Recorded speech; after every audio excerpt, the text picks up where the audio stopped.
नमस्कार। हिंदी साधन चैनल में आप सभी का एक बार फिर से हार्दिक स्वागत है। आज के इस वीडियो में सीटेट परीक्षा में हिंदी विषय से आने वाले जो 30 प्रश्न होते हैं उन्हीं प्रश्नों के विषय में मैं चर्चा करूंगी। देखिए, सीटेट परीक्षा में पेपर 1 और पेपर 2 दोनों की परीक्षार्थी 30 प्रश्न उनको हिंदी विषय से देखने को मिलता है परीक्षा में। तो उन दोनों के लिए ये जो आज का वीडियो है यह मुख्य रूप से उनके लिए उपयोगी है, क्योंकि हिंदी के जितने भी सीटेट परीक्षा में प्रश्न बनते हैं उन्हीं प्रश्नों के पैटर्न को ध्यान में रखते हुए और इन प्रश्नों को मैं ली हूँ।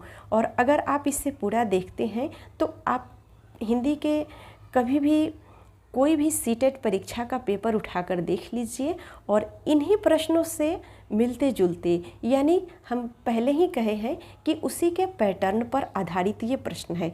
हो सकता है ये प्रश्न भी आपको देखने को मिल जाए। तो अगर आप सीटेट पेपर 1 और पेपर 2 दोनों की तैयारी कर रहे हैं तो आप इन वीडियो को पूरा ज़रूर देखें, क्योंकि इसमें आपको बहुत कुछ सीखने को और जानने को मिलेगा।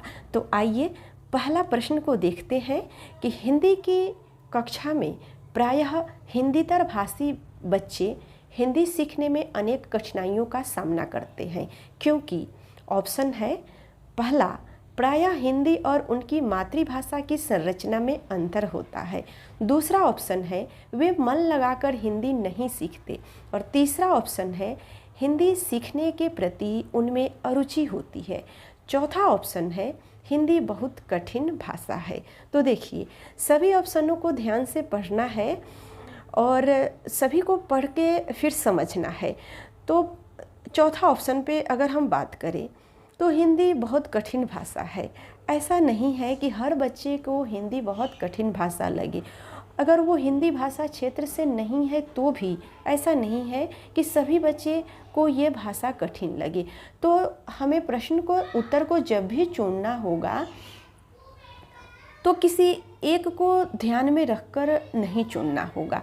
हो सकता है किसी एक बच्चे को कठिन हो ये भाषा समझने में, लेकिन हमें सभी तरह से सभी बच्चों को ध्यान में रखते हुए इस ऑप्शन को चुनना होता है। अब तीसरा ऑप्शन जो है उसमें है हिंदी सीखने के प्रति उनमें अरुचि होती है। तो ऐसा भी नहीं होता है कि हर बच्चे को जो हिंदी भाषी क्षेत्र से नहीं है उनको हिंदी सीखने में अरुचि होती है। तो ये ऑप्शन भी यहाँ पर गलत हो जाएगा। तो 2 ऑप्शन गलत हो गया। अब दूसरा ऑप्शन है चौथा और तीसरा ऑप्शन को तो हमने समझ लिया। और दूसरा ऑप्शन में है कि वे मन लगाकर हिंदी नहीं सीखते। तो ऐसा नहीं है कि वे मन लगाकर हिंदी को नहीं सीखते। अब ऑप्शन पहला की बात आई तो प्रायः हिंदी और उनकी मातृभाषा की संरचना में अंतर होता है।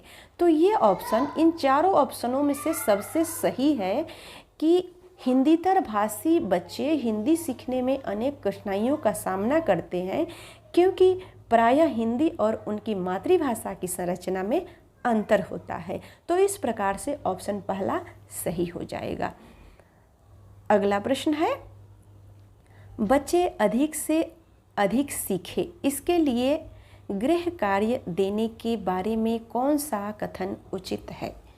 तो बच्चे अधिक से अधिक सीखे, इसके लिए गृह कार्य देने में इन चारों ऑप्शनों में से कौन सा ऑप्शन है जो सबसे सही है? यहाँ पर सही है नहीं देखना है, इन चारों ऑप्शनों में सबसे जो सही है उसी की चुनाव आपको करनी होगी। तो आइए ऑप्शन को पढ़ते हैं। गृह कार्य देना अति आवश्यक है। दूसरा ऑप्शन है गृह कार्य अभिभावक को व्यस्त रखने का उत्तम साधन है।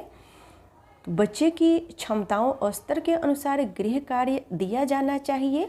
चौथा ऑप्शन है गृह कार्य कक्षा में किए गए कार्य का अभ्यास मात्र है।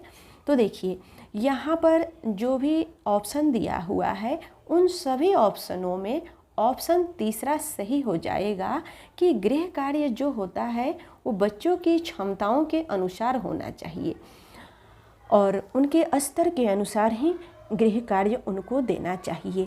मान लीजिए कोई बच्चा थोड़ा सा कमज़ोर है तो उन कमज़ोर बच्चे को उनके अनुसार ही गृह कार्य देना चाहिए, न कि कक्षा में कोई छात्र पढ़ने में अच्छा है और उसी के अनुरूप ही अगर कमज़ोर पढ़ने वाले छात्रों को गृह कार्य दे दिया जाए तो दोनों अपने काम में को सुचारू रूप से नहीं करेंगे।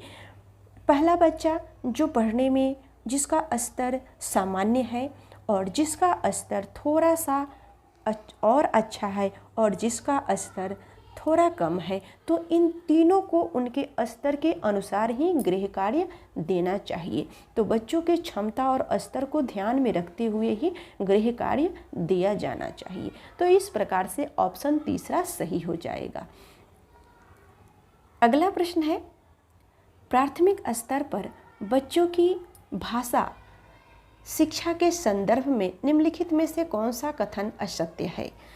तो प्राथमिक स्तर पर बच्चों की भाषा शिक्षण में इसमें जो कथन असत्य है उनको आपको चुनना है।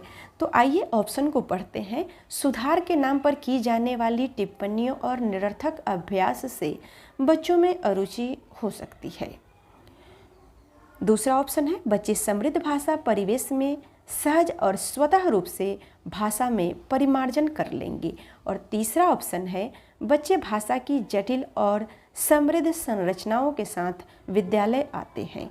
चौथा ऑप्शन है, बच्चों की भाषा संकल्पनाओं और विद्यालय में प्रचलित भाषा परिवेश में विरोधाभास ही भाषा सीखने में सहायक होता है।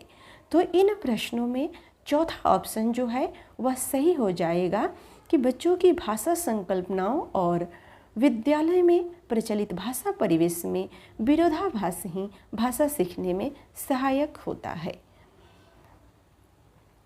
अगला प्रश्न है, कविता शिक्षण के अंतर्गत सिखाने का मुख्य उद्देश्य है। तो कविता शिक्षण के अंतर्गत जब कोई टीचर कक्षा में बच्चे को कविता सिखा रहे हैं तो उनका मुख्य उद्देश्य क्या होना चाहिए? ऑप्शन पहला है, भावों का अनुभूति रहित होना। नहीं, ये ऑप्शन तो नहीं हो सकता है। दूसरा है, भावों की अनुभूति कराना। और तीसरा ऑप्शन है, आनंद का संचार करना। चौथा ऑप्शन है, उपरोक्त में से कोई नहीं। तो यहाँ पर ऑप्शन दूसरा सही हो जाएगा कि भावों की अनुभूति कराना। बच्चों को भावों की अनुभूति कराना कि इस कविता का क्या भाव है, यह कविता का मुख्य उद्देश्य होता है। यानी कविता शिक्षण के अंतर्गत सिखाने का मुख्य उद्देश्य होता है। अगला प्रश्न है, बच्चों का सक्रिय शब्दकोश किसे कहते हैं? बच्चों का सक्रिय शब्दकोश ऑप्शन है, जिन शब्दों का अर्थ बच्चे जानते हैं। दूसरा ऑप्शन है, जिन शब्दों को बच्चे जानते हैं। और तीसरा ऑप्शन है, जिन शब्दों का प्रयोग बच्चे जानते हैं। चौथा ऑप्शन है, जिन शब्दों का अर्थ बच्चे जानते हैं और प्रयोग करते हैं। तो यहाँ पर ऑप्शन चौथा सही हो जाएगा कि बच्चों का सक्रिय शब्दकोश किसे कहते हैं। तो सक्रिय शब्दकोश उसे कहते हैं कि जिसका अर्थ बच्चे जानते हैं और जिस शब्द का वो प्रयोग करते हैं। तो इस प्रकार से ऑप्शन चौथा सही उत्तर हो जाएगा। अगला प्रश्न है, लिखना पढ़ने से पूर्व सीखना चाहिए, यह किसका कथन है? तो लिखना पढ़ने से पूर्व सीखना चाहिए, ये कथन डाल्टन का है, लेडी मॉन्टेसरी का है, फ्रोबेल का है, मिस हेलन पार्कहर्स्ट का है। तो ऑप्शन दूसरा सही हो जाएगा। लेडी मॉन्टेसरी का यह कथन है कि लिखना पढ़ने से पूर्व सीखना जरूरी होता है। ये लेडी मॉन्टेसरी का ये विचार है। अगला प्रश्न है, हिंदी भाषा शिक्षण सिखाने के प्रति रुचि उत्पन्न करना यह उद्देश्य है। ऑप्शन है, प्राथमिक स्तर के छात्रों के लिए, जूनियर स्तर के छात्रों के लिए, माध्यमिक स्तर के छात्रों के लिए, उच्च स्तर के छात्रों के लिए। तो ऑप्शन पहला सही हो जाएगा, माध्यमिक स्तर के छात्रों के लिए। भाषा शिक्षण सिखाने के प्रति रुचि उत्पन्न करना यह उद्देश्य किसका हो जाएगा? प्राथमिक स्तर के छात्रों के लिए। ऑप्शन पहला सही हो जाएगा। अगला प्रश्न है, भाषा सीखने के लिए सबसे उपयुक्त साधन है। तो भाषा सीखने के लिए सबसे उपयुक्त साधन क्या है? सुनना है, बोलना है, पढ़ना है या अनुकरण करना है? तो ऑप्शन चौथा सही हो जाएगा। सबसे उपयुक्त साधन अनुकरण करना है। तो बच्चे जब भी भाषा सीखते हैं तो वो अनुकरण के द्वारा ही भाषा सीखते हैं। अगला प्रश्न है, भाषा शिक्षण के अंतर्गत भाषा के अधिग्रहण हेतु सबसे प्रबल पक्ष है। तो सबसे प्रबल पक्ष क्या है? सुनना तथा पढ़ना है, केवल सुनना है, केवल पढ़ना है और केवल लिखना। इन चारों ऑप्शनों में से ऑप्शन पहला सही हो जाएगा, सुनना तथा पढ़ना। यह दोनों भाषा के अधिग्रहण हेतु सबसे प्रबल पक्ष है। ऑप्शन पहला सही हो जाएगा। अगला प्रश्न है, बच्चों में सीखने से होने वाले भावपूर्ण परिवर्तन है। तो बच्चों में सीखने से होने वाले जो प्रभावपूर्ण परिवर्तन है उनमें से क्या है? व्यवहार परिवर्तन, मूल प्रवृत्तियों में परिवर्तन, व्यक्तिगत प्रेरणाओं में परिवर्तन या उपरोक्त में से कोई नहीं। तो ऑप्शन पहला सही हो जाएगा, व्यवहार परिवर्तन। बच्चों में सीखने से होने वाले जो सबसे प्रभावपूर्ण परिवर्तन होते हैं वह होता है कि उनके व्यवहार में परिवर्तन आता है। अगला प्रश्न है, सभी छात्रों में सीखने की क्षमता होती है। ऑप्शन है भिन्न भिन्न, सामान्य, एक एवं दो दोनों या दोनों में से कोई नहीं। तो इनमें पहला ऑप्शन सही हो जाएगा कि सभी छात्रों में सीखने की क्षमता भिन्न भिन्न होती है। सभी बच्चे अलग अलग तरीके से उनमें सीखने की क्षमता होती है। तो इस प्रकार से ऑप्शन पहला सही हो जाएगा। अगला प्रश्न है, एक बालक में भाषा अधिग्रहण करते समय सर्वप्रथम प्रयोग होता है। तो क्या प्रयोग होता है? भाषा समझ का, ध्वनियों का, निरर्थक शब्दों का या शुद्ध उच्चारण का?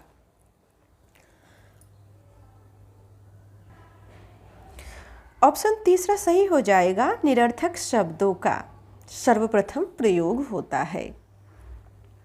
ऑप्शन तीसरा सही हो गया। अगला प्रश्न है, डैश व्यवहार में संशोधन करने की एक प्रक्रिया है। तो व्यवहार में संशोधन करने की प्रक्रिया क्या है? भाषा है, मातृभाषा है, अधिग्रहण है या पढ़ना है? तो ऑप्शन तीसरा सही हो जाएगा, अधिग्रहण। अधिग्रहण भाषा में संशोधन करने की एक प्रक्रिया है। अगला प्रश्न है, मानसिक रूप से परिपक्व बच्चे अधिकतर होते हैं। ऑप्शन है सामान्य रूप से ग्रहण करने वाले, देर से ग्रहण करने वाले, जल्दी ग्रहण करने वाले, उपरोक्त में से कोई भी। तो ऑप्शन तीसरा सही हो जाएगा, जल्दी ग्रहण करने वाले। मानसिक रूप से परिपक्व बच्चे जो होते हैं वे अधिकतर किसी भी बात को या किसी भी चीज़ को जल्दी ग्रहण कर लेते हैं। अगला प्रश्न है, भाषा विकास के अंतर्गत अधिग्रहण करने की वह अवस्था जिसमें बालक शुद्ध उच्चारण करने लगता है। ऑप्शन है 2 वर्ष, 3 वर्ष, 8 वर्ष या 12 वर्ष। तो इसमें ऑप्शन दूसरा सही हो जाएगा, 3 वर्ष। 3 वर्ष की उम्र में बच्चा अधिग्रहण करने की जो अवस्था होती है उसमें वह शुद्ध उच्चारण करने लगता है। अगला प्रश्न है, निम्न प्राथमिक स्तर पर पढ़ाई जाने वाली भाषा होगी। तो प्राथमिक स्तर पर पढ़ाई जाने वाली भाषा किस प्रकार से होगी? ऑप्शन में है राष्ट्रीय भाषा, मातृभाषा, आधुनिक भाषा या विदेशी भाषा। तो इसमें ऑप्शन दूसरा सही हो जाएगा, मातृभाषा। प्राथमिक स्तर पर पढ़ाई जाने वाली भाषा मातृभाषा में ही होनी चाहिए, जिससे बच्चे जल्दी से सीखते हैं और उनकी रुचि भी बनी रहती है। अगला प्रश्न है, अभ्यास के नियम को अधिगम का एक नियम स्वीकार किया है। ऑप्शन है एच स्वीट ने, थर्नडाइक ने, महाकवि माघ ने या कवि वृंद ने। तो ऑप्शन दूसरा सही हो जाएगा, थर्नडाइक ने अभ्यास के नियम को अधिगम का एक नियम स्वीकार किया है। अगला प्रश्न है, निम्न में से क्या भाषा शिक्षण में सीखने की एक विशेषता नहीं है? तो इनमें से ऑप्शन पहला है कि भाषा के ज्ञान में विकास करता है, भाषा शिक्षण हेतु सुलभ वातावरण तैयार करता है। तीसरा ऑप्शन है भाषा शिक्षण के अंतर्गत असक्रिय रहता है। चौथा ऑप्शन है उपरोक्त सभी। तो ऑप्शन तीसरा सही हो जाएगा, भाषा शिक्षण के अंतर्गत असक्रिय रहता है। तो भाषा सीखने की विशेषता यह नहीं है कि भाषा शिक्षण के अंतर्गत असक्रिय रहना। अगला प्रश्न है, जब बच्चा किसी सीखी हुई बात का प्रयोग करता है तो यह प्रक्रिया कहलाती है। तो यह प्रक्रिया क्या कहलाती है? प्रेरणा कहलाती है, अधिगम कहलाती है, शिक्षण कहलाती है या अधिग्रहण कहलाती है? तो यह जो प्रक्रिया होती है वह अधिग्रहण कहलाती है। जब बच्चा किसी सीखी हुई बात का प्रयोग करता है तो इस प्रक्रिया को अधिग्रहण कहा जाता है। अगला प्रश्न है, सीखने में संबद्ध प्रक्रिया सिद्धांत का प्रतिपादन किया था। थर्नडाइक ने, स्किनर ने, पावलोव ने या कोल्हर ने? तो इनमें से ऑप्शन तीसरा सही हो जाएगा, पावलोव ने सीखने में संबंध प्रतिक्रिया सिद्धांत का प्रतिपादन किया था।